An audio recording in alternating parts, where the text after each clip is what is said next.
ก็เลยมาบอกคือแม่มันอีแม่นี่อย่างอีน้อยหอยที่อีแม่เอามาขังน่ะปากันให้สะอึกสะอื้นปากันให้ฮือแฮ่ๆอีแม่เหยอีนี่ว่าไปเลยไปมีที่ไหนหอยที่ไหนจะมาให้หั่นไผว่าสะเตืออีน้อยวะทีนี้ปกว่านกจอกนกจอกที่จับอยู่ตีนก่อนบ้านนั่นนะนกจอกนะก็เลยบอกว่ามีนะกับแม่เศรษฐีฮะเนี่ยเศรษฐีสะดุ้งย้ามีนะกะมันให้ฮั่นเตนั่นนะหอยนี่นะแม่เศรษฐีเฮยวะข้าจะบอกให้นะปล่อยมันเหียจะไปเหมือนจะไปเหมือนอย่างข้าวะโหสู้ก็เป็นกอมนะก็กอมนะกะข้าเอาหอยมาแกงแต่ก่อนข้าเป็นเศรษฐีเหมือนแม่เศรษฐีเนี่ยข้าชอบเพื่อคนใจไปเก็บหอยมาแกงกินตึงวันบาเดียวนี่ข้าตายไปเกิดเป็นนกจอกจับตีนก่อนบ้านแม่เศรษฐีเนี่ยเจื่อข้าเตอะปล่อยมันเหียเนี่ยเศรษฐีกับสะดุ้งอีน้อยไปบอกคือป่อมึงแม่เหรอเพราะว่าปู่เศรษฐีอยู่บ้านแหมหลังหนึ่งเหรอบ้านคนหลังมึงไปบอกคือป่อมึงกำมาอีก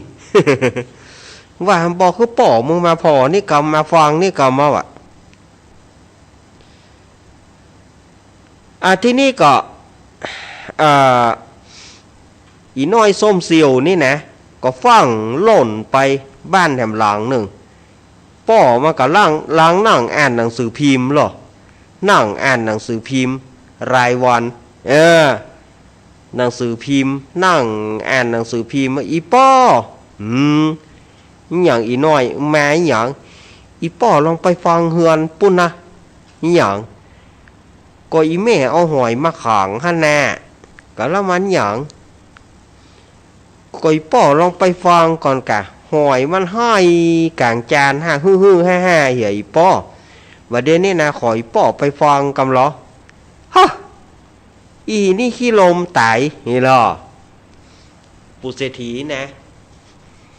อีนี่ขี้ลมตายมันไปมีที่ไหนหอยที่ไหนมันจะมาให้หั่นมีมีนะกับป้อเศรษฐีว่ายามนั้นหมาของป้อเศรษฐีนั่นนะมันนอนปืนโต๊ะหรอมีนะกับป้อเศรษฐีเฮ้ยมีกะโอ้ป้อเศรษฐีเฮยขอบเอาไปปล่อยเหี้ยเตอะหมาว่าเอาไปปล่อยเหี้ยอย่างโอ้ข้าจะบอกให้นะแต่ก่อนข้านี่นะเป็นเพียวพญาเจ้าเมืองบนข้าได้ฮื้อหมู่เสนาอามาตย์นางสนมกำนันไปเก็บหอยมาแกงตึงวันนั่นนะบาดเดียวนี่ข้าตายก็มาเป็นหมาป้อเศรษฐีเนี่ยเชื่อก็บ่เชื่อจะครบแน่วะโหเชื่อกะ แหมยังสวกกันเหลือแต่บ่เชื่อจะครบแน่วะ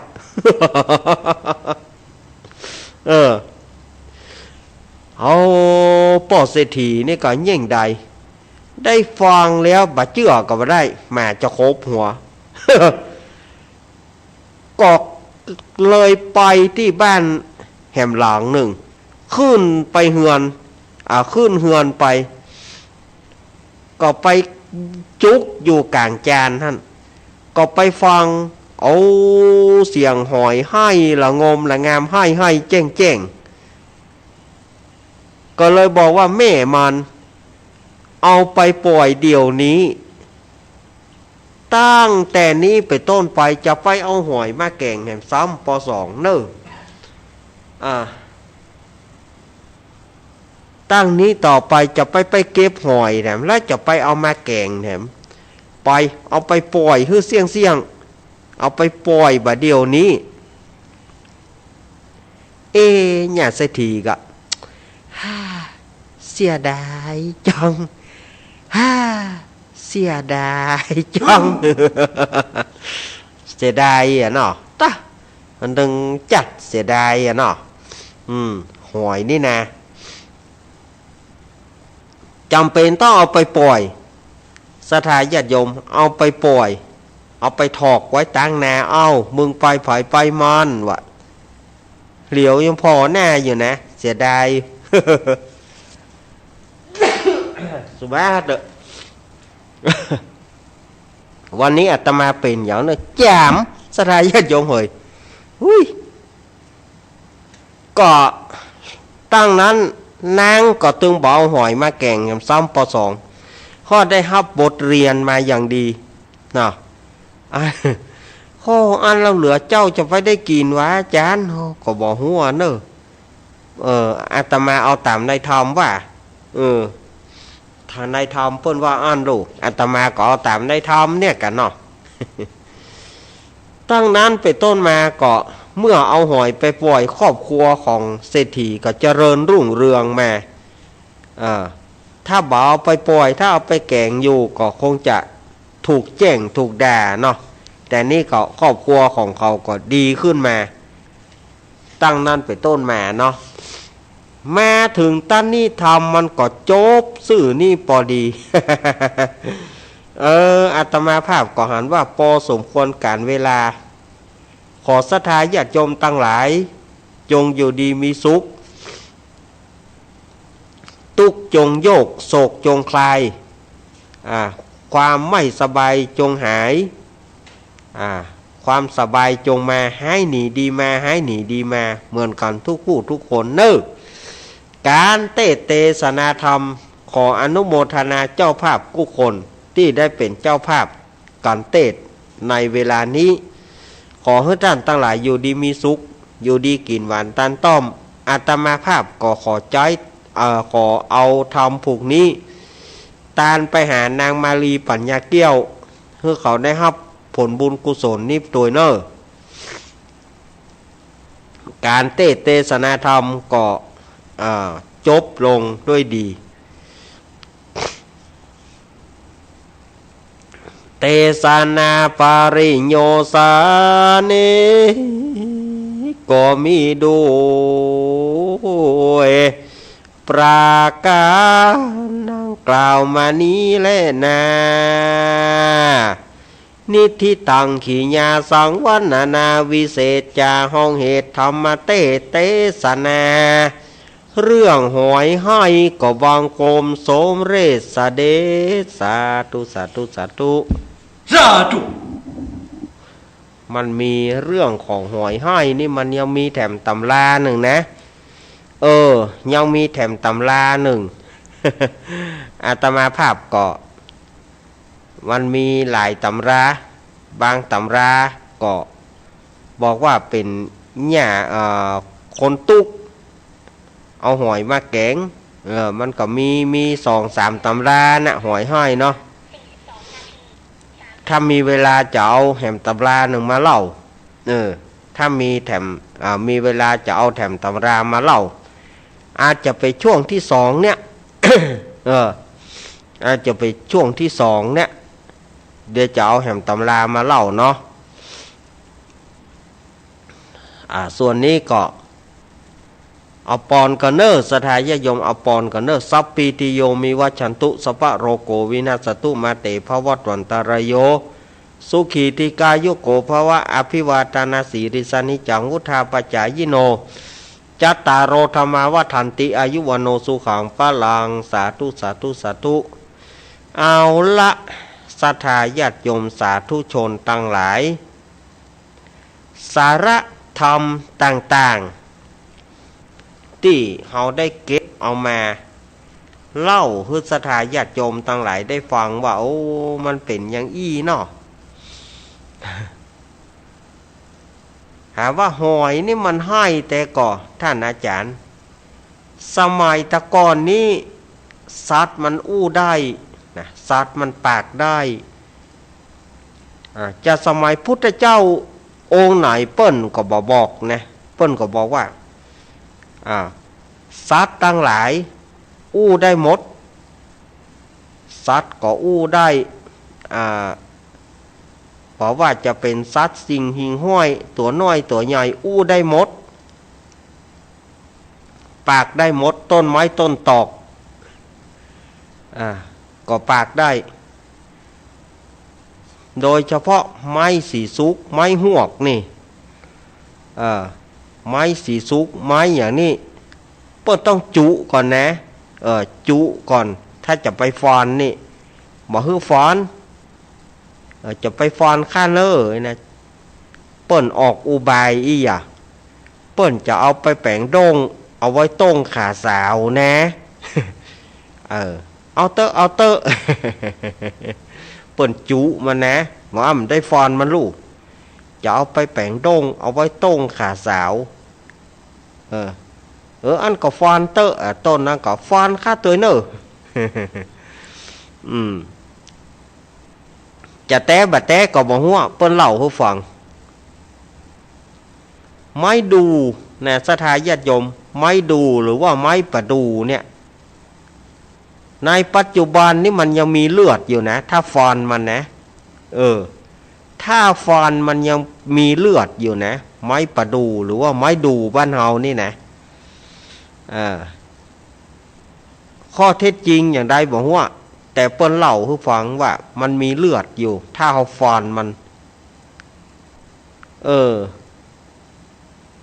เพราะสมัยก่อนเมื่อก่อนจะมีการซัดตั้งหลายมันก็ปากอู้กันได้อย่างที่อาตมาเคยเล่าให้ฟังภายหลังมาก็มีจ้างห้องเสียงดังซัดตั้งหลายนี่เกิดจ้างก็เลยไปฟ้องพระอินทร์ ฟ้องพระอินทร์ว่าบ่ฮื้อจ้างปากกันเนอะแต่ปรากฏว่าสัตว์ตั้งหลายจ้างก็บอกว่าโอ้ได้อย่างใดสัตว์ตึงต้นไม้เนี่ยบ่ฮื้อฆ่าปากคนเดียวบ่ยอมฉะนั้นก็ต้องฮื้อสัตว์ตั้งหลายใช้ภาษาไผ่ภาษามันห้ามใช้ภาษาเดียวกันห้ามใช้ภาษาปากบ่ฮื้อปากก็ต้องบ่ปากเหมือนกันพระอินทร์ก็เลยตัดสินอย่างอันฮื้อสัตว์ใช้ภาษาไผ่ภาษามันจากนั้นก็มีข้อพิพาทกันระหว่างสัตว์ตั้งหลายกับพระอินทร์ก็ต่อว่าต่อขานกันพระอินทร์ก็เลยบอกว่าถ้าตอนนี้ไปสู่ตั้งหลายอยากจะหันจันฟ้าเมื่อใดก็ฮื้อตายก่อน ตายแล้วก็ขึ้นมาสู่จันฟ้าถ้าบัดตายอย่าได้หันจันฟ้าแหมเลยพระอินทร์ก็เลยหูดแป้นพืชบ่หันละเฮาจะหันตังบนเฮาก็บ่หันอย่างละหันกะดาวกะเดือนกะหมอกกะควันอย่างเป็นหมอกเป็นเหมยเฮาก็บ่ได้หันจันฟ้าสมัยก่อนถามว่าจันฟ้ามีก็มีแต่พระอินทร์เปิ้นหูดแม่น หูดแม่นบ่ได้หันตายเมื่อใดก็ก้อยได้หันถ้ามีบุญจะได้หันบ่มีบุญก็บ่ได้หันนั้นคนก็เลยเถียงกันว่าจันฟ้าบ่มีคนก็เลยมาเถียงกันจันฟ้าบ่มี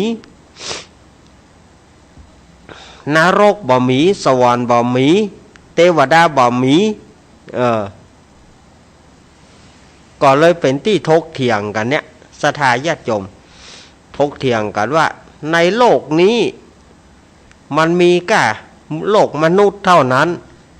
แต่ความจริงมันก็มีสวรรค์ก็มีแต่ว่าเฮาพอบ่หันเฮาพอบ่หันเมื่อเฮาพอบ่หันก็ว่าจะได้ก็เลยว่าบ่มีคนก็เลยบ่เชื่อบาปบ่เชื่อบุญตายเมื่อใดก็ก้อยหันกันอันนี้ก็คือว่าเป็นกรรมโบราณที่เปิ้นเล่าเอาไว้ว่าสมัยก่อนเนี่ยสัตว์ตั้งหลายมันก็อู้ได้ต้นไม้ต้นใดมันก็อู้ได้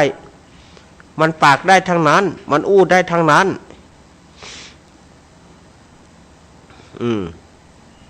แต่ภายหลังนี่มันอย่างบอกอู้ลาจารย์ก็มันต้องคำสาปของพระอินทร์สั่งเด็ดขาดว่าบ่ต้องอู้กันเน้อสัตว์ก็คือใจภาษาสัตว์ต้นไม้ก็ยืนต้นอย่างนั้นนะ ต้นไม้ก็ยืนอย่างอันนะบ่ถ้าปากก็เปิ้นนะอย่า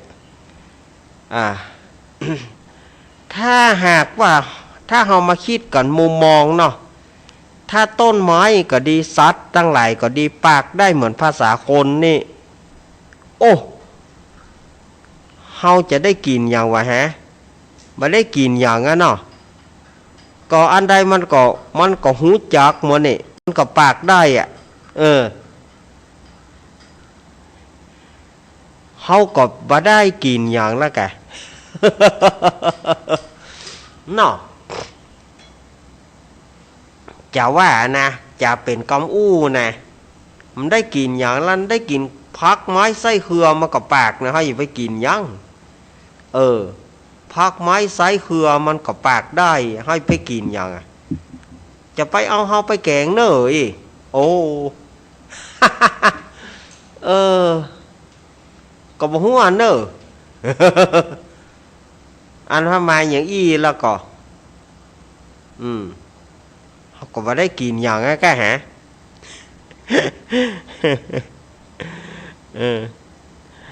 บ่ฮู้นะอันนี้อาตมาภาพก็เล่าให้ญาติโยมฟังว่าสมัยก่อนเพิ่นว่ามันอย่างอีก็เดียวถ้ามีเวลาเดี๋ยวช่วงที่2เดี๋ยวอาตมาจะเอาเรื่องหอยให้เป็นภาค2เนาะเป็นภาค2เอามาเล่าให้ฟังแถมตำราหนึ่งอีเต้อแถมตำราหนึ่งถ้าเวลานี่เดี๋ยวจะเอามาเล่าให้ฟังวันนี้อาตมาก็มีละครด้วยนะเนาะมีละครให้ฟังตัวมีละครให้ฟังตัวกำเดียวก่อนเนาะอดใจถ้าดาฟังในชั่วโมงที่2มันยะสถาญาติโยมอาตมามันก็เป็นรายการสดแต่ว่านี้ต้องขอสุมาอภัยแต่ว่านี่จัดทางออนไลน์แต่ว่านี่นะจัดทางออนไลน์ก็คือจัดทางโทรศัพท์มันก็รบกวนกันเต็มที่แล้วอาตมาก็บ่ได้ปิดโทรศัพท์แถมเครื่องหนึ่งมันก็มาดังวิดวัดพอมาเปิดช่วงศรัทธาญาติโยมเปิ้นก็ซ้ำเปิ้นก็บ่ทันเข้าใจเปิ้นเคยโทร089เปิ้นก็จะโทร089จะโทร089นั่นนะตืดอาตมาก็ขอร้องนะอาตมาใจออกหน้าไม้อาตมาใจออกวิทยุเปิ้นก็บ่เข้าใจทำละลู่โทร089จะโทรติ๊กอาตมาก็เลยตาว่า5 โมงโทรมาเนอะฮะพอเขาวางสายจะฮึโทรแต่ก็บ่โทรอาตมาตาลู่แต่ว่านี่นะ5 โมงก็โทรมาอาตมาจะได้รู้ว่าเป็นไผเปิ้นก็บ่โทรก็เวลาเฮาอู้ไปก็ตืดก็จะโทร089นั้นเนาจะโทร089ติ๊กอ่ะโอ้ยอาตมาก็เลยปวดหัวนะแต่ว่านี่นะเขาได้ก็จะต้องเน่าจะโทรติ๊กอ่ะตืดอาตมากลัวมันหลุดถ้ามันหลุดแล้วนะอาตมามาต่ออาตมาจะโทรเข้าหาเจมันไปกันยากบางทีก็พอมันหลุดไปเนี่ยเจก็จะโทรหาอาตมาก็โทรหาเจไอ้ขึ้นมันต้องมาโจรกันแหมพอขึ้นมันโจรกันก็บ่ได้แหมละขึ้นมันส่วนกระแสกันนะถ้าเวลาญาติโยมเนอะถ้าหากว่าวันไหนที่ฟังเสียงอาตมาแล้วอาตมาใช้ทางโทรศัพท์นี่นะอาตมาแจ้งไปแล้วนะขอให้ฟังอาตมาก่อนถ้าอาตมาว่าแจ้งทางโทรศัพท์เนี่ยขอให้ญาติโยมรู้ว่าอาตมาใจบ่ได้ถ้าใจก็หลุดถ้ามันหลุดไปอาตมาเชื่อมยากขนาดสุมาเนอะจมด้านปลายเนาะจมทางปลายเดี๋ยวอาตมาขอพักฉันน้ำฉันท่าเปลี่ยนสปอร์ตรายการกำเดียวเนาะ ก็เดียวช่วงที่2ก็มาปะกันแถมใหม่เนอจะไปฟังหมุนขึ้นหนีไปไหนเต้อนาโอ้อาจารย์5นี่จมไปแล้วนี่ไปฟังไปไหนเต้อเนอก็เดียวก็ฟังกันใหม่นะกำเดียวนอเจริญปอน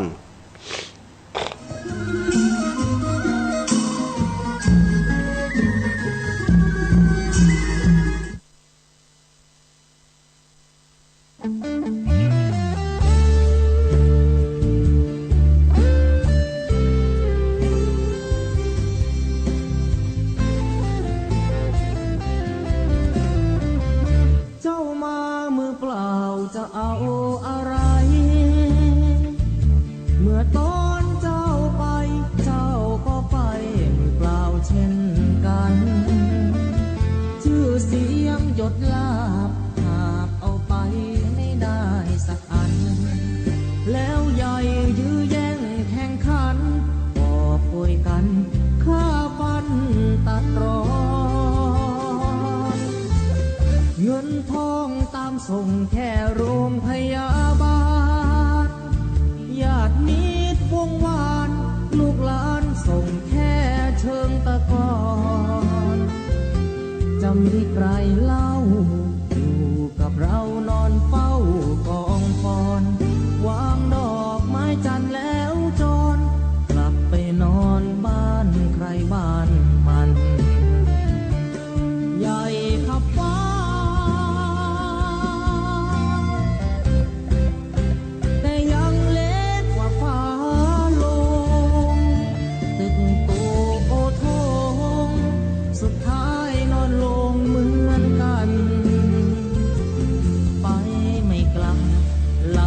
ตื่นฟื้นไม่มีวัน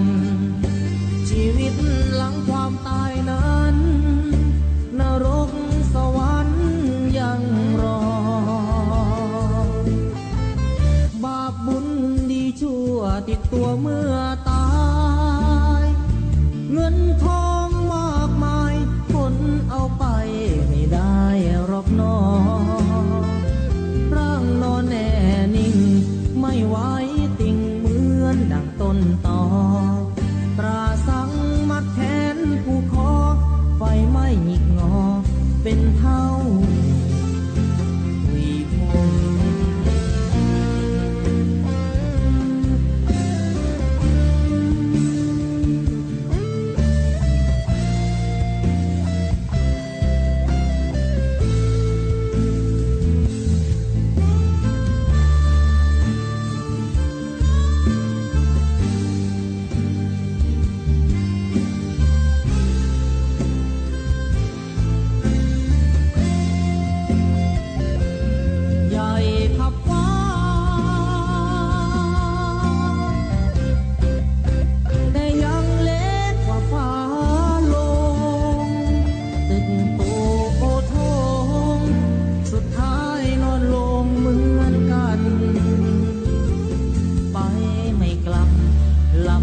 ตื่นฟื้นไม่มีวันชีวิตหลังความตายนั้นนรกสวรรค์ยังรอบาปบุญดีชั่วติดตัวเมื่อตายเงินทองมากมายคนเอาไปไม่ได้หรอกน้อร่างนอนแน่นิ่งไม่ไหวดังต้นตอตราสังมัดแขนผู้คอไฟไม่หงิกงอเป็นเท่าหุยพง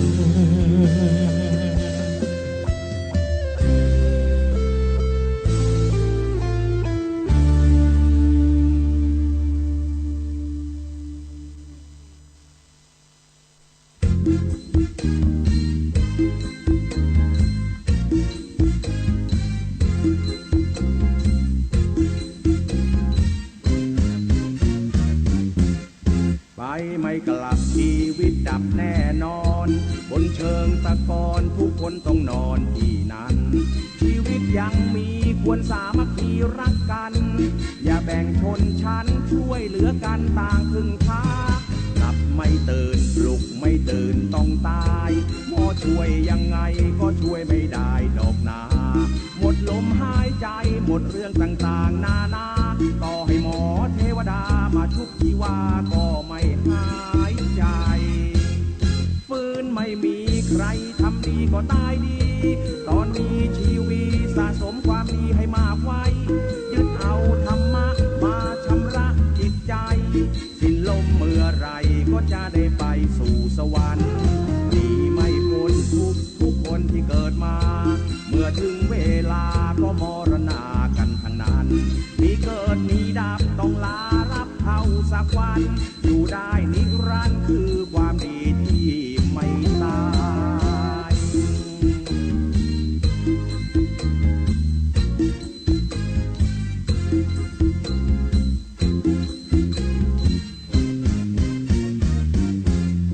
ฟื้นไม่มีใครทำดีก็ตายดี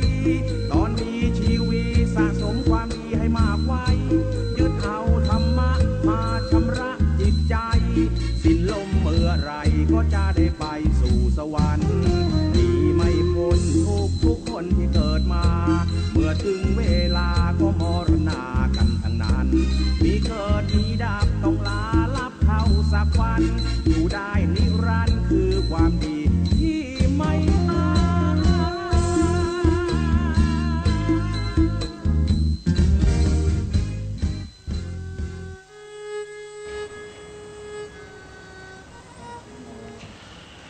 เอาละศรัทธาญาติโยมสาธุชนทั้งหลายอาตมาก็ได้พักฉันน้ำฉันท่าเฮียกำก่อน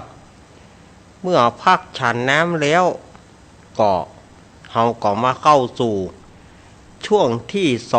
2ของรายการสารธรรมยามบ่ายยามแลงช่วงธรรมะเพื่อชุมชนทางสถานีวิทยุเครือข่ายคลื่นสีขาวเพื่อชาวประชาวันนี้ก็อาตมาภาพก็ขอออกตัวก่อนนะว่าเสียงมันบ่ค่อยดีเสียงบ่ค่อยคงที่ศรัทธาญาติโยมวันนี้ต้องขอสุมาอภัยกับศรัทธาญาติโยมเนอะ เสียงมันบ่เป็นใจอู้ซื่อๆนะ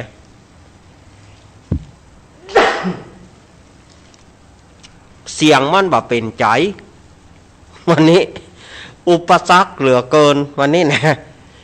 แจมอันเมื่อเฮาบอกอู้มันก็บ่แจมกันเฮาอู้มาละยิบยิบโอ้ยวันนี้มันเป็นอันหยังปะล่ำเป็นเหลือกับหูกับตัวเก่าใกล้ปล่อยละจ๊ะ ใจขึ้นนะใกล้อย่าปล่อยนะแกละจ๊ะถึงเวลาละกะเฮ้ยโคตรหอศรัทธาญาติโยมเฮ้ยว่ายายก็บ่เลี้ยวใจเอาละเนาะต่อไปก็อาตมาจะเอาแหมตำราหนึ่งเรื่องหอยห้อยตะกี้นี่อาตมาก็เอาในธรรมมาเล่าอันนี้แถมตำราหนึ่งเนอะเรื่องหอยห้อยเนี่ยอันนี้เปิ้นก็เล่ามาว่าสมัยก่อนก็มีเมืองพาราณสีดอกนี่บ่โป้นนะพาราณสีนี่นะก็หากินห้อมไผ่หูมันพ่องก็ตุกพ่องก็รวยนี่ล่ะเมืองพาราณสีนี่นะสมัยก่อนๆนี่นะพ่องก็ตุกพ่องก็รวย หากินห้อมไผ่หูมันนี่น่ะห้องก็เลี้ยงงัวพ่องก็เลี้ยงควายพ่องก็เนี่ยให้ไถนาพ่องก็ค้าขาย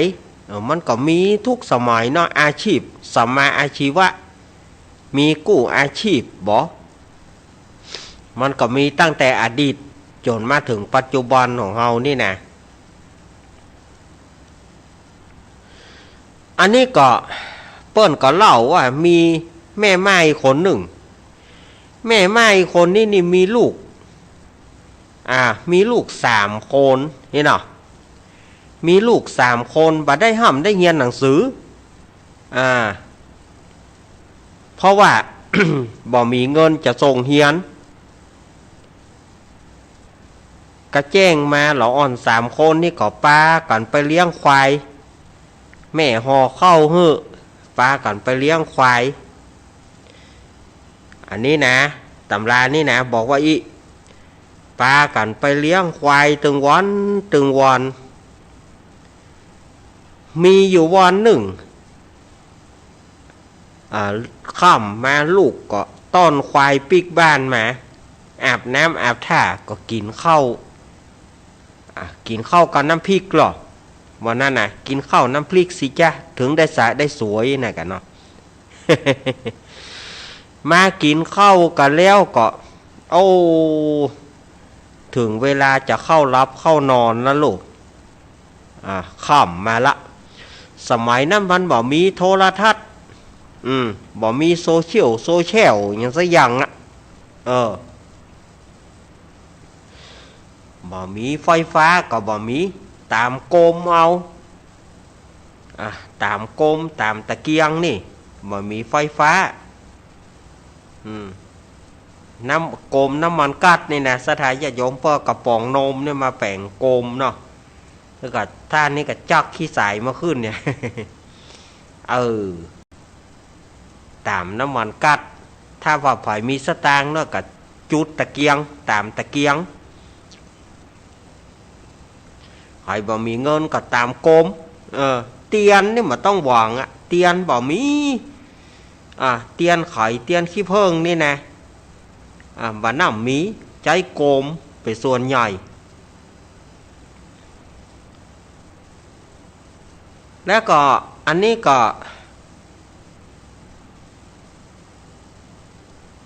เนี่ยแม่ไม้นี่ก็จวนลูกเข้านอนไปลูกเข้านอนไปค่ำมาละกัวอยู่กับ4 คนแม่ลูกก็กัวไปนอนอีกที่นี่ลูกก็มาว่าอีแม่วันพุกจะเอาอย่างมากินข้าวไงวันพุกเนี่ยน้องเขาจะไปเลี้ยงควายของกินข้าวไงอย่างก็บ่มีแม่อย่างไรวันพุกจะแกงอย่างจนพวกจะแกงอย่างห่อเข้าฮื้อน้องเขาอีกเนาะที่นี่ก็แม่ไม้นั่นได้ฟังก็จะไปเดือดร้อนมันนะไอ้เหยปี่เหยแม่เก็บหอยมาอย่างนักฮันแม่ขังไว้ที่ตะไฟฮันวันพุกก่อนแม่จะแกงหอยฮื้ออีกาหรอลูกก็สบายใจเนาะได้ของกินสบายใจละได้ของกินว่าแล้วกันปลากันเข้านอนปลากับเข้านอนดับโกมเห็นนี่นะ ดับโกมผู้เข้านอนวิธีดับโกมก็เป่าหรอผู้มันดึงดับแล้วเนี่ยสมัยก่อนเนาะเขามีไฟฟ้าในใจโกมหรอดับโกมเหรอเข้านอนบอกว่าศรัทธาญาติโยมหอยมันไปได้ยินเนี่ยไม่ว่าวันพุกจะแกงหอยมันก็สะดุ้งตกใจ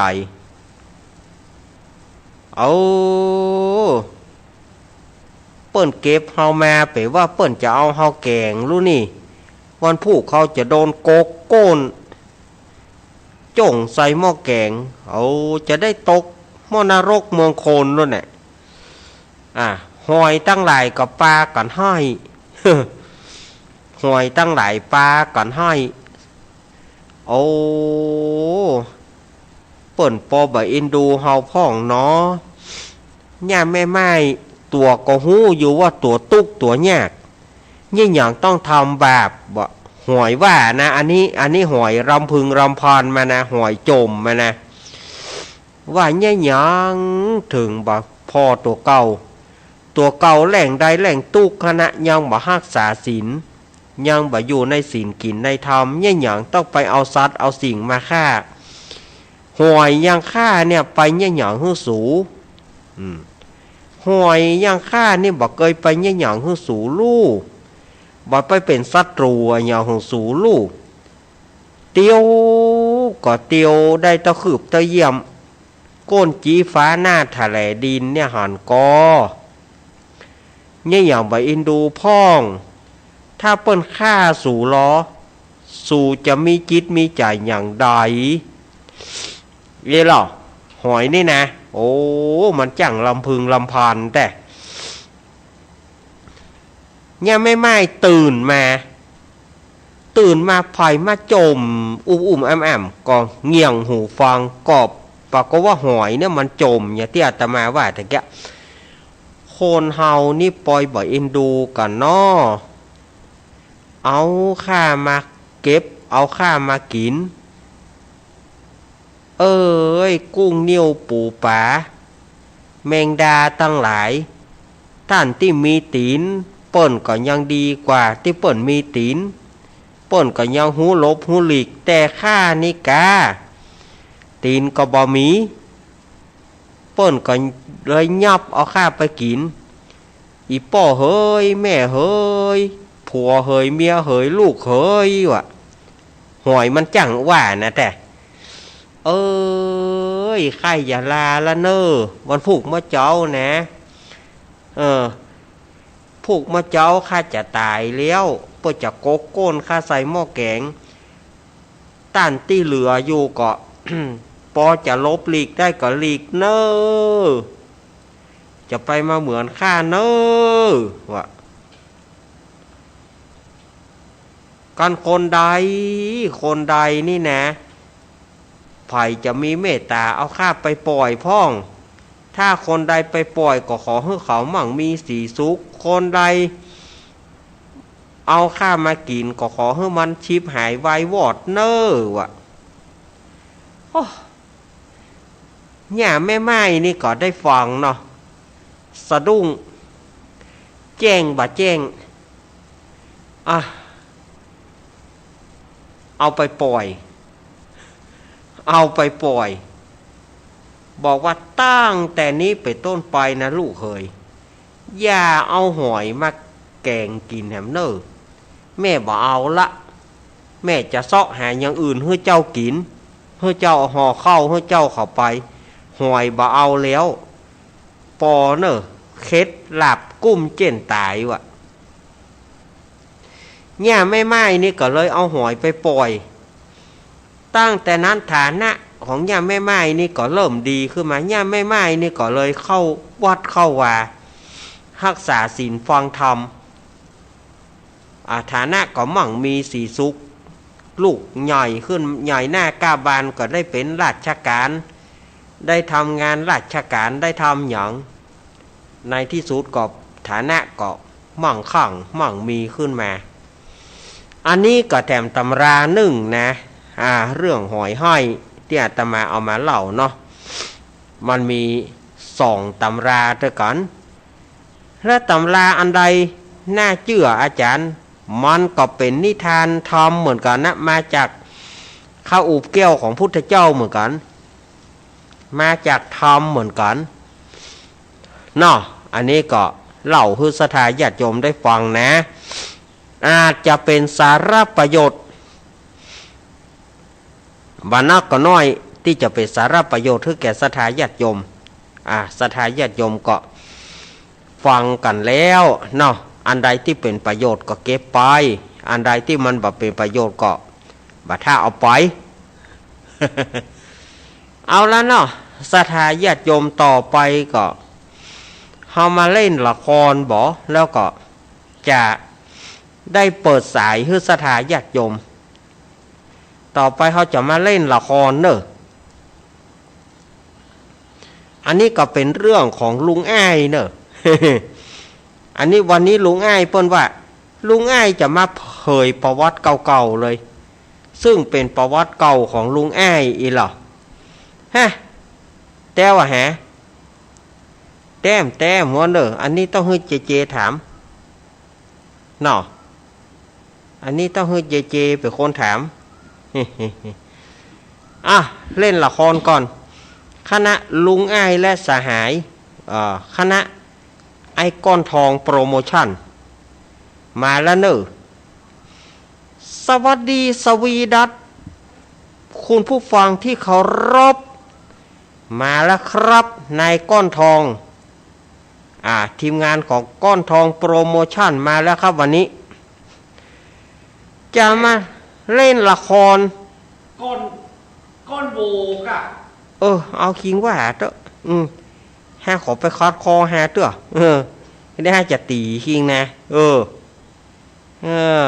ให้อย่าโดนตีนคิงเนอะ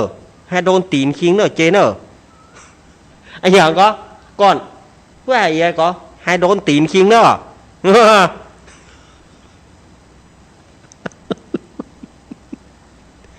ให้หัวอย่าง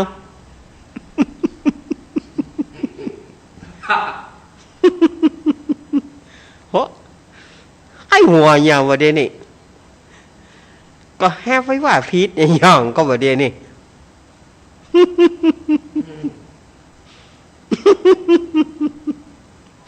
น่าปวดหัวเว้ยฮะโดนตีนคิงเนาะ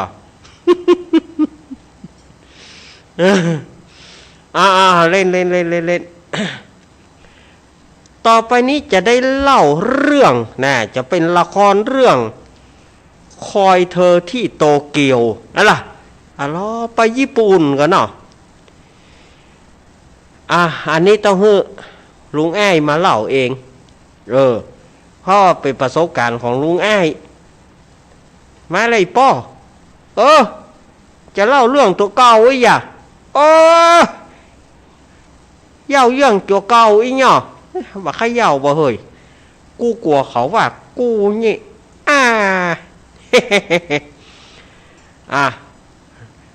ต่อไปลุงอ้ายก้มก็ยุงชองก้มก็ยุงปากแจกกะโอ้โหคนเท่าแห่นี่สุกแห่วไว้สุมาเตอะ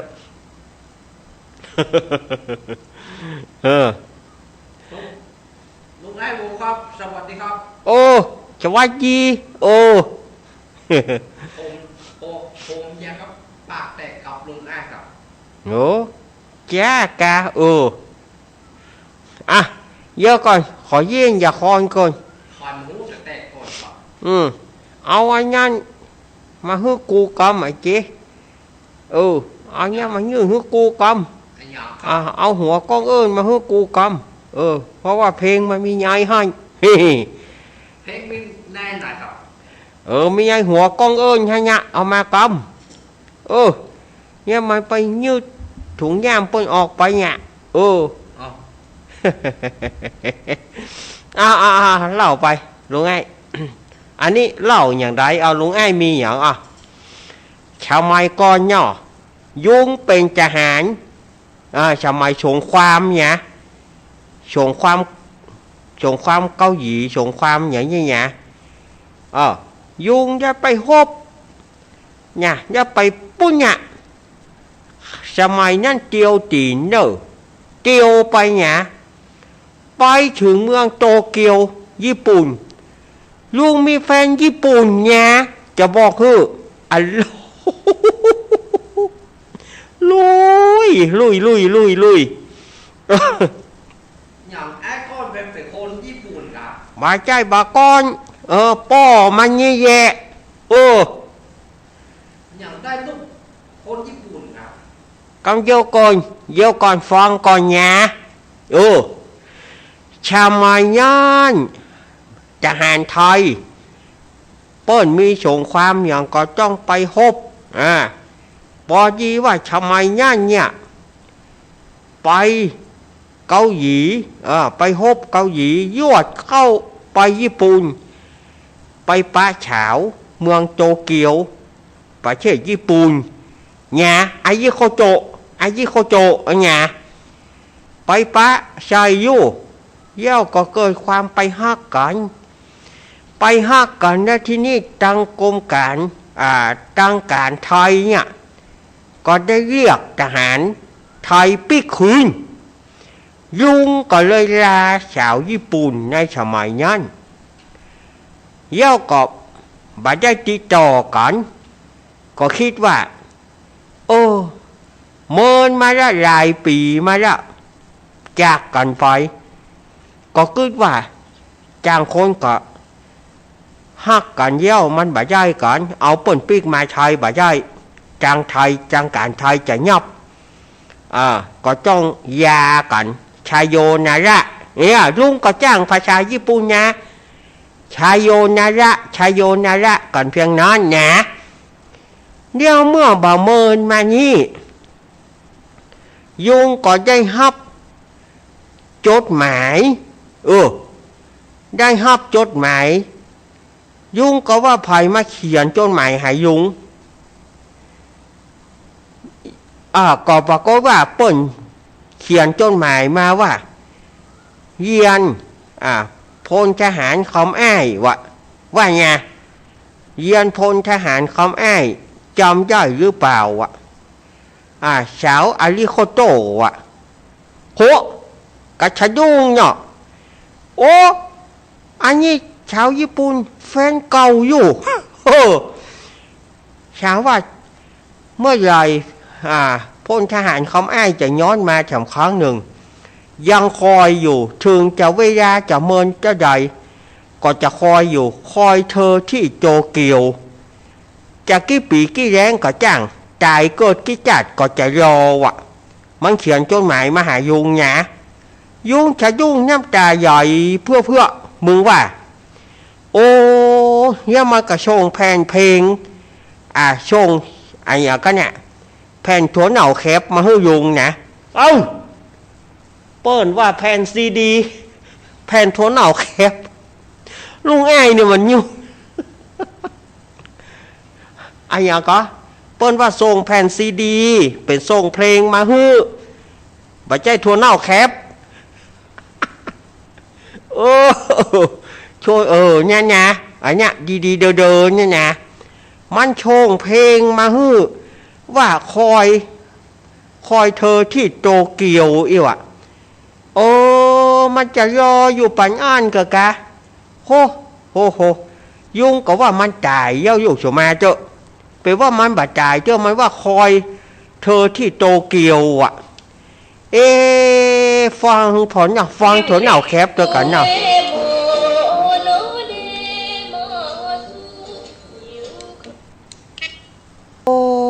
แฟนเก่ายุงนี่ไงเสียงมันดีอย่างเก่าเนอะปอเขายังรอลุงอ้ายอยู่อีกบอกว่าคอยเธอที่โตเกียวแล้วอย่าไปฮักกันอย่างใดแท้ลุงอ้ายเฮ้ยเสียงคนนอกแขกมาเมินก็ตายล่ะลุงอ้ายน่าจะตายนะเปิ้นก็ยังเสียงเจียวอยู่เนี่ยก็ลุงไอ้นี่ไปแหมมาเมินนั่นเนี่ยจะไปได้ใดนี่ไปญี่ปุ่นสดาญาติโยฟังกันม่วนๆเนอะน่ะขอถามลุงไอ้หน่อยครับชามแม่ลุงไอ้อายุได้เท่าไหร่ครับใหญ่ถึงตอนนั้นตอนนั้นนี่นะอายุประมาณชาวช่องรวมบัดเดียวเนี่ยหรอบัดเยอะๆจะไปชามมันย้ำไปเย้าล้ำไปเลยย้ำไปยะล้ำปอเช่าแล้วเนาะปอเช่าเนี่ยกันเนาะ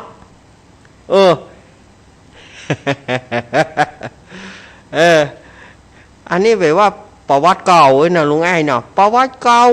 นี่ชาวญี่ปุ่นยังคอยเธอยังคอยยังท่าอยู่ไงโ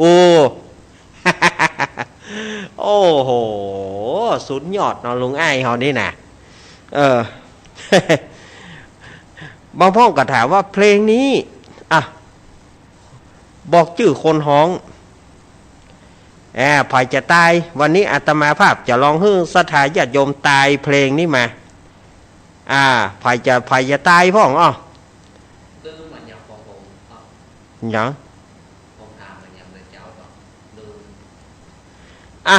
เดี๋ยวก่อนเดี๋ยวก็เปิดสายเนาะเจฝากมาบอกว่าขอเล่าเรื่องทำกรรมวาจาคือกรรมเหรอ อันเป็นจะได้ป้นเฮาว่าทำกรรมวาจาติสุนาตุเมพันเตสังโฆน่ะนะกุฏถังนาทิพันเตกันโทนาทิพันเตอันนั้นนะเนาะที่เปิ้นเตดงานศพมันเป็นจะได้อันนี้คำว่ากรรมวาจาตัวนี้นะเปิ้นใจกับเป็กตุเจ้าบวชพระเปิ้นบวชพระเปิ้นใจสวดยติกรรมเปิ้นมีการสอบถามมีการขานหนักอย่างมีนายฮะนะที่เปิ้นสอนตุเจ้าอายันเตปะโตอามาพันเตอายังสังคติอามาพันเตนั่นน่ะมันจะมีในตัวที่ว่ามีในบทนั้นหมดเพื่อบททำกรรมวาจาแต่ในภายหลังเนี่ยคนเฮาก็ไปคิดว่ากรรมวาจาก็คือทานทำที่ตานกรรมป้นกรรมเวลาจะมีงานศพงานศพก็ต้องเอาทำกรรมมาวาจาตัวเนี้ยไปเตดคือขอให้เขาป้นกรรมขอให้เขาป้นกรรมขอให้เขาได้บุญก็เลยเป็นที่มาที่ไปของทำกรรมมาวาจาที่เตดงานเอามาเตดเป็นงานศพแล้วภายหลังมาบัณฑิตนักปราชญ์ทั้งหลายก็มาเขียนเป็นทำกรรมที่มีว่ากรรมอะไรอย่างกรรมจัดใดมานี่กรรมจัดใดเป็นอันแต่ว่าส่วนมากพระสงฆ์องค์เจ้าก็จะชอบเอาทำกรรมวาจาที่เป็นบาลีเนี่ยที่ว่าอาตมาว่าไปตะเกียว่าเป็นทำกรรมตานกรรมป้นกรรมแต่เปิ้นใจเป็กตุเจ้าเปิ้นใจกรรมเป็กตุเจ้ากรรมสวดยติมันจะมีในสวดยติที่เปิ้นเป็กตุเจ้าเปิ้นขานหนักอย่างนั้นมันจะมีในหั่นแต่ณปัจจุบันนี้คนตั้งหลายก็เชื่อกันว่าทำกรรมวาจาก็คือทำกรรมเพื่อป้นกรรมอันนี้พอจะเข้าใจเนาะนี่นะมันเป็นอย่างนี้แต่ข้อเท็จจริงมันก็จะเป็นอย่างนี้เพราะว่ารุ่นหลังนี่ก็จะเชื่อกันว่าทำกรรมวาจาจะต้องเป็นทำกรรมเพื่อตานเพื่อป้นกรรมมันมีก็ตัวบาลีทั้งนั้นนะไม่มีตัวสุดท้ายนี่ที่ตังขียาสังวานานาวิเศษจากห้องเหตุทำกรรมวาจาก็บังคมสมเด็จเสด็จตานะเนาะอันนี้ก็เอาให้เข้าใจง่ายๆต่อไปก็วางสายละกันเนาะศรัทธาญาติโยมง่อมหรอวางสายเนอะศรัทธาอยู่ที่ไหนก็เดี๋ยวจะเปิดสายเนอะ4 โมงเกิงพอดีศรัทธาญาติโยมก็คงได้หลายสายอยู่เนอะเดี๋ยวอาตมาจะวางสายนะอยู่จุดไหนตั้งใดโทรเข้ามาเนอะโทรเข้ามา0892140135วันนี้ปิ๊กมาจ่ายเบอร์นี้ละแต่ว่าบัตรครับแต่ว่านี่อาตมาจ่ายออกหน้าหมอยออกวิทยุศรัทธาญาติโยมก็จะลู่โทรติ๊กวันนี้มาแล้วเนอะวันนี้089ตามเดิมแล้วนะโทรมาวันนี้อยู่ที่ไหน แบดฝั่งนี้เนอะบ้านซาโอยลูกซาแต่กี้ชาติมาแล้วกรรมแล้วลูกเดี๋ยวจะวางสายละศรัทธาญาติโยมอยู่ตั้งใดโทรเข้ามาเนอะ0892140135มาหั่นข้อความ มาละเจริญปอนอุ้ยอินมาละอุ้ยอินต้องมาแกงหอยฮะนี่ฮะต้องมาแกงหอยฮะนี่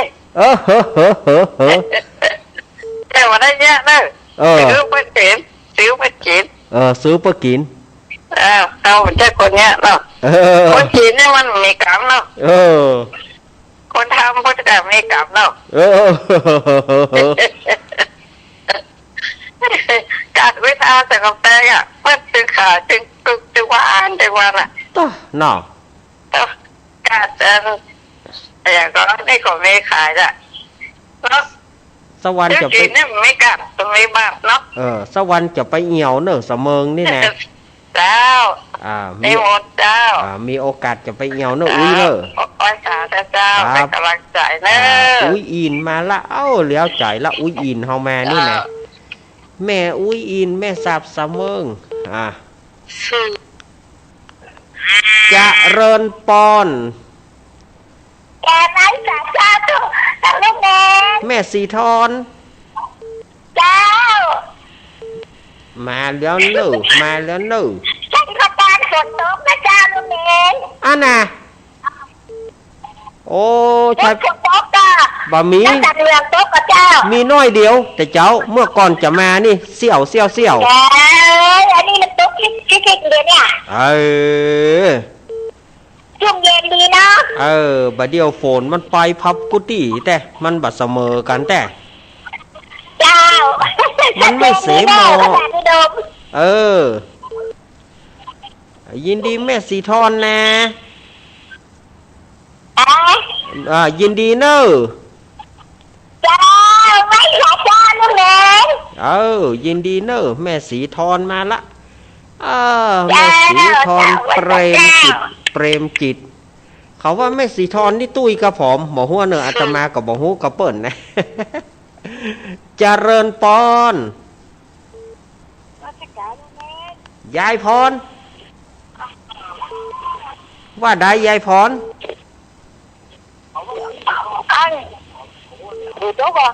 บ่มี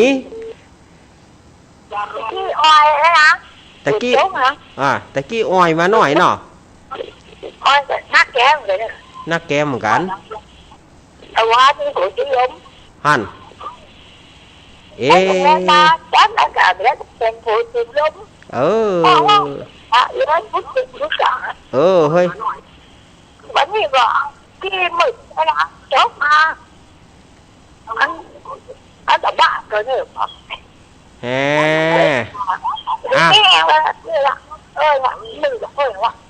เป็นกำลังใจยายพรเนอะ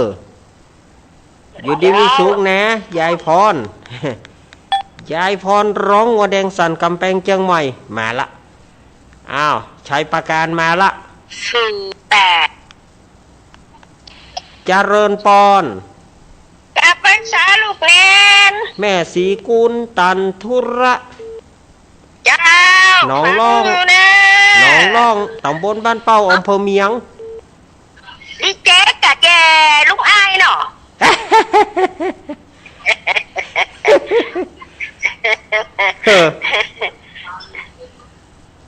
สร้างสารแม่สร้างสารให้มันม่วนๆกันบ่ได้เนาะม่วนนี้เนาะน่ากะม่วนนี้ไขหัวแม่นั่งไขหัวคนเดียวนี่เขาถึงชื่อลุงไอ้โบแล้วเนาะแม่วินว่าจิงแจงมันกับหอมเนี่ยคล้ายมันเป็นยังก็กล้าวินว่ะน่ากะอันนี้กัดต่างกอมต่างวาระกันเนยแม่เหยเนาะจะให้เฮาว่าเฮาก็ว่าได้นะยินดีแม่สีกุลเนอะสาธุเจ้ากำลังใจเจ้าตันทุระต่อบ้านหนองลองบ้านใจเจ้าบ้านเป้าอำเภอเมียงจังหวัดลำปางแม่สีกุลมาเนอะ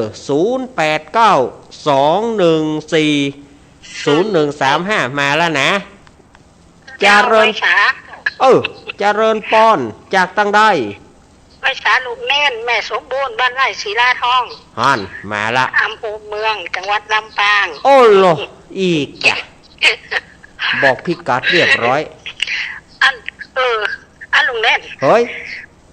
เฮ้ยเนี่ยโตเกียวแห่งความหลังตะกี้นั่นชูสีทองแย้มน่ะเป็นคนห้องนะชูสีทองแย้มเนาะเจ้าแน่โอ้โหแม่อันนี้แม่สมบูรณ์เนาะเรื่องเพลงเก่านี่แม่จดไว้เป็นนามสมุดจดไว้ด้วยห ขอฟังทุกวัน อ๋อขอบคุณแม่เนอแม่สมบูรณ์เนอแม่สมบูรณ์ว่าอาตมาเอาชื่อเพลงต้นผิดชื่อเพลงเพราะว่าโตเกียวแห่งความหลังอาตมาบอกว่าคอยเธอที่โตเกียวบ่ใจเนาะแม่สมบูรณ์เจริญปอนกลับไม่สาบารมีคำท่านเจ้าน้องเบี้ยวครับผมวันนี้ฟังอยู่เนอะฟังเนาะฟังอยู่ฟังท่านเจ้า2 ชั่วโมงเลยวันนี้โอ้ที่ไหนครับฟังในแกะครับวันนี้ได้รับพรจากท่านเจ้าชั่วโมงแรกจนยันหัวชั่วโมงเลยขอบคุณนักนะเรียบร้อยขอให้ท่านเจ้ามีสุขภาพแข็งแรงตลอดวันขอบคุณเหมือนกันเหมือนครับเหมือนกันน้องเบี้ยวเนอโอ้โหเปิ้นมาฮื้อปอนเนาะอาตมาก็ยินดีเนอเจริญปอนพระเจ้าลุงเนนแม่อ้อยเจ้าแม่อ้อยบ้านวังหม้อตำบลกันทงชัยเจ้าแม่อ้อยบ้านวังหม้อแม่อ้อยว่าจะได้แม่อ้อยพังอันนี้กำวันนี่นะครับขายเขียดอยู่หรอมันฝนตกกับเจ้าบ่มีแม่แต่คืนนี้บ้านมอนี่ตกขัดนาดประมาณเที่ยงเนี่ยโอ้วันนี้มาเดี๋ยวนี้มืดตึ๊บลงมาเนี่ยมั้งเย็นไหนโต๊ะขั้นเนาะฝนนี่นะเย็นไหนโต๊ะขั้นนะตกหนักลงบ้านมอนี่นะบ้านบางมอนี่จะไปค้อนอยู่หวังมันภาษาเนี่ยลุงเน้นยินดีแม่อ้อยบ้านวังหม้อสวรรค์พอได้ไปจะไปอดหนุนขนมนี่พอได้ไปวัดเจดีย์ซาวก่อนเดี๋ยวจะไปอุดหนุนขนมนี่เปิ้นขายขนมโลขนมแม่เอ้ยเจริญปอนจากที่ไหนจากท่านตำบลหนองทรายอำเภอกลางจังหวัดเชียงใหม่เจ้าว่าจะได้หาเจ้าท่านเจ้าให้หูทำเรื่องเงินตุงเล็กตุงตองนะเจ้าทำเรื่องตุงเล็กตุงตองนี่เนาะเจ้าให้หูเรื่องของเปิดนะเจ้าไม่แค่ตุงเล็กตุงตองว่าเอาหูว่าทางคนละใดอะเจ้าก็เดี๋ยววันอังคารหน้าเนาะวันอังคารหน้าเวลาเท่าไหร่เจ้าวันนี้เปิดตักเท่าไหร่บ่าย 3เนาะบ่าย 3ประมาณบ่าย 3เนี่ยเนาะ3 โมงนี่นะบ่าย 3วันอังคารครับเดี๋ยวจะมาเล่าให้ฟังเนาะแม่เนาะวันที่13เนาะเจ้าวันที่13ไล่เลยยินดีเนอขอบคุณเจ้าไว้แต่เจ้าอันนี้ก็เปิ้นขอมาแต่แม่ก็จะไปลืมเนอทวงเฮาถ้าแม่บ่ทวงเฮาก็จัดขี้ลืมเหมือนกันนะใครหูเรื่องตุงเล็กตุงตองว่ะมันเป็นจะได้ว่ะเจริญปอนภาษาเน้นเด้อแม่เพนคนสู้ชีวิตมาละชีวิตมาแล้วเด้อชัดเจนเด้อชัดเจนมาละเด้อสายใต้เนาะมีไฟกระทงเว้ยเนาะหน้าสายใต้มีไฟแน่จ้าชัดเจนให้กำลังใจเน้นเด้อครับเดินทางปลอดภัยเด้อเดินทางปลอดภัยครับขอบคุณแม่เพนเนี่ยแม่เพนคนสู้ชีวิตมาละสายใต้นี่นะหายแซฟไปเนอะสายใต้นี่ใครหายแซฟก่อนไปเนอะไม่ไหนมดบ้านจอมตองแม่แจมเฮาแม่ขันแก้วตั้ง3ขาดไม่อ้วนนี่มันต้องหายเลยมีไหนมดเปิงอุ้ยอ้วนว่าได้เนาะเจริญปอน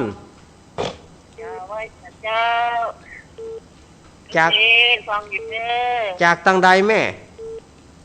พระบานหัวเสียเจ้าพระบานหัวเสียแม่ชื่อแม่หยังก็เสียเจ้าแม่กับฟังแม่หมอนดีสนุกดีเนาะอีกะใครเครียดดีแน่ใครเครียดดีเนาะยินดีบ่มีฝนเพลงกับบ่มีขอเป็นลอยมาสักทีทำได้ ยินดีอีแม่เนอ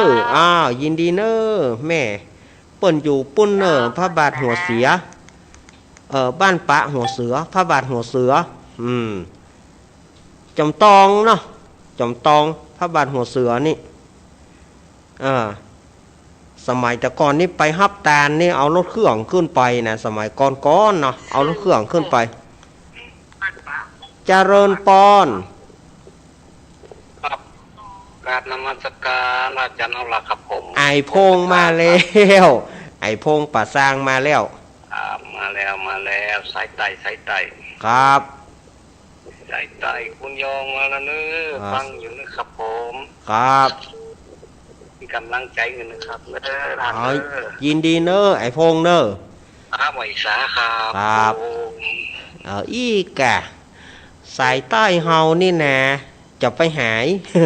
กันหายก็เฮาก็จะบ่แม่ละน้อยจ่อยงอนน้อยจ่อยงอน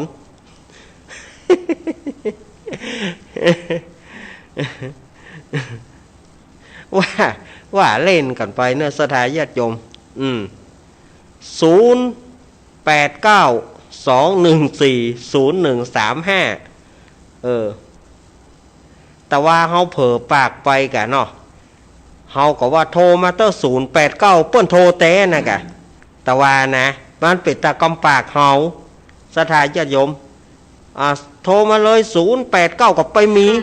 โทรโลเอาละกะกำนันเจริญปอนเจ้ากลับไว้เจ้ามาแล้วเนอสายใต้อีกะสายใต้เฮามันหายไปไหน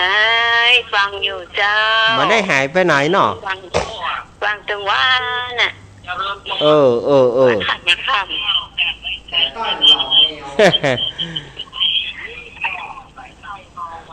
บัดได้ไปจังใดวันนี้ทำบุญแล้วเนอะ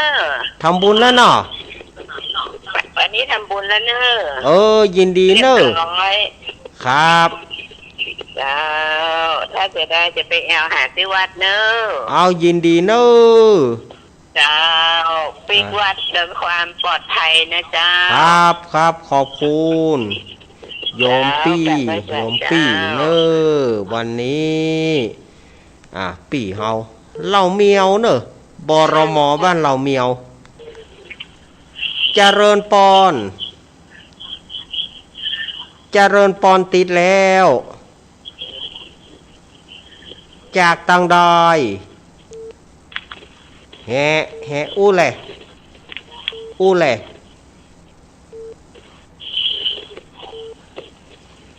โยมโทรจากไหน08ไล่อย่างใดวะเดี๋ยวนี้ไว้สาเจ้าแม่โทรจากไหนติดแล้วเจ้าไว้สาเจ้าคือหมวดย้อนทางกับหมวดเจ้าแม่โทรจากไหนเจ้าจากทากาศแม่ทาเจ้าทากาศแม่ทาเหรอปูนเจ้าทากาศแม่ทาโทรจากไหนจากทากาศแม่ทาเจ้าเอาละยุ่งละสถานญาติโยมยุ่งละอาตมาว่ายุ่งละเปิ้นบ่ได้ฟังเฮาเดี๋ยวเปิ้นฟังวิทยุให้มันละเฮ้ยอีป้อเฮ้ยเอาไหนก็ห้านะเนาะวันนี้อาตมาภาพบ่ได้อยู่ถึงเมื่อคืนเนอะอาตมาก็มีงานจะไปเตะศรัทธาในหมู่บ้านเนาะก็บ่จ้างอย่าหือแต่จะเริญปอนไม่สาเจ้าจากตังได้แม่โอ้ยจากตังได้อีแม่โทรจากไหนแม่น้อยบ้านตะโรกตำบลดงไผ่อำเภอเมืองลำปางเจ้าแม่น้อยเนาะแม่น้อยแม่เดี๋ยวก่อนแม่น้อยปิดวิทยุแม่น้อยกันกาแม่เอ๋ยอีแม่ปิดวิทยุก่อนแม่น้อยบ้านตะโรกตำบลดงไผ่อำเภอเมืองลำปางอีแม่บอกปิดวิทยุอีแม่แน่แล้วก็เฮ้ยหน่อบัดจังจะว่าอย่างใดเนี่ย เดี๋ยวเขาจะหุยสักตั้งกันเนอะเดี๋ยวเขาจะหุยสักตั้งเอาเขาโหล่นมาโลๆหมอ เดี๋ยวเขาจะหุยเต้นะให้หุยขึ้นสักตั้งหนึ่งว่าอย่างศรัทธาเหลือกอมศรัทธาเหลือกอมเขาบอกว่าปิดวิทยุก่อนก็บอกปิดเจริญปอนปิดแล้วครับปางโมกครับ หลวงตานมัสการครับ โอ้ยเสียงค่อยๆเบาๆหน่อยอาจารย์เสียงมันจะหมดแล้วลำคอมันเสียงใหญ่เลยเนาะ โอ้ยเสียงทำไมไปเดี๋ยวมันจะแย่นะบอกให้ครับเสียงใหญ่แล้วตอนเนี้ย เสียงใหญ่เหรอมันเสียงมันอาจารย์ดังถ้าเล่นมันมากไปอ่ะค่อยๆรีลงหน่อยเหรอเสียงใหญ่อะเสียงใหญ่มันไม่เสียงเก่าแล้วเนี่ยแต่ว่าเสียงนั้นแหละอันนั้นนี่ผมไม่รู้ละเนอะหลวงตามันเป็นต้องลดลงหน่อยนึงจะไม่ค่อยชั่วไงครับแต่ว่าอาจารย์เนี่ยเสียงมันจะไปแล้วนะเสียงมันจะแตกครับขอบคุณครับหลวงตาเดี๋ยวต่อไปนะครับเตือนครับเตือนครับอันนี้มันก็ต้องสถานีวิทยุวนหลวงตาไม่ได้เกี่ยวกับผมเขาหลวงตาว่าเสียงมันใหญ่แน่ผมจะไปหูได้ยังไงหลวงตา ผมก็ไม่รู้เหมือนกันนะหลวงตาเนอะมันก็อย่างเงี้ยเนาะสถาญาติโยมมันเตื้อบางทีเดี๋ยวกันเนอะเจริญปอนไม่ใช่เจ้าโอ้ยแม่อย่าออกตัวจ้าล่ะ เอาลาเพิ่นกะโทษจ้างไหนอ่ะเอาลาหมูกะโทษจ้างไหนก็แม่น้อยบ้านจะโทรวะอีแม่บ่ยอมปิดวิทยุแม่แน่แม่น้อยปิดวิทยุแม่ก่อนบ่มีแล้ววิทยุอ่ะบ่มีแล้วมันออกมาไหนอ่ะบ่เดี๋ยวมีแล้วว่าไปเลยเจ้าแม่เป็นกำลังใจเด้อพวกนี้บ่ได้กินแต่นอกหอยเนาะ เป็นยาเกขาพระเจ้าวะน่ากะ แม่กำได้ยินก็จะได้ยินวันเนี้ยว่าหอยให้โหแม่เปิ่นมีทำเต็ดตั้งแต่สมัยไหนแล้วแม่ไปอยู่ที่ไหนแม่ตึงมาได้ยินนะเน้นโ70ไปแม่กำลังได้ยินวันนี้ดู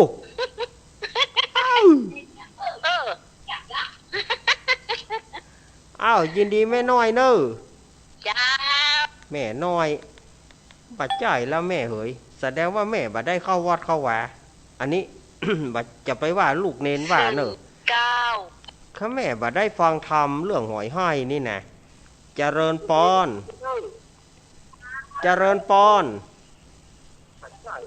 ติดแล้วแน่ติดแล้ว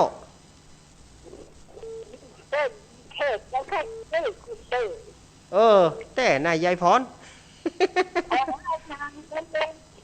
เอาไปเล่นนี้เล่นนะยายพรนี่ตึงแต่หน่อยยายพรเนาะแม่ก็ของให้ของรถตัวก็ถือเป็นอย่างครับขอบคุณยายพรแม่มสัก2 สายน่าจะได้อยู่แม่มสักสายหนึ่งก็ได้ถ้ายาวก็สายเดียวถ้าบ่ยาวก็2 สายได้เนาะอีแม่เฮยวันนี้เตวบุตร2 ตนนอกนั้นเทวดาทั้งนั้นโอสเทวบุตร3ก็กะหลวงตามเหรอหลวงตากฤษอุทยานปางโมกเจริญปอนนมัสการเจ้าแม่จันสมมณีจักเจ้าอันอินดูยายนั้นแต่ไม่ได้ยินเคยได้ยินนั้นทำหอยให้ว่ะได้ยินจะหลายเตือนแล้วน่ากะปวดโทได้ยินมันเจ้าน่ากะมันแน่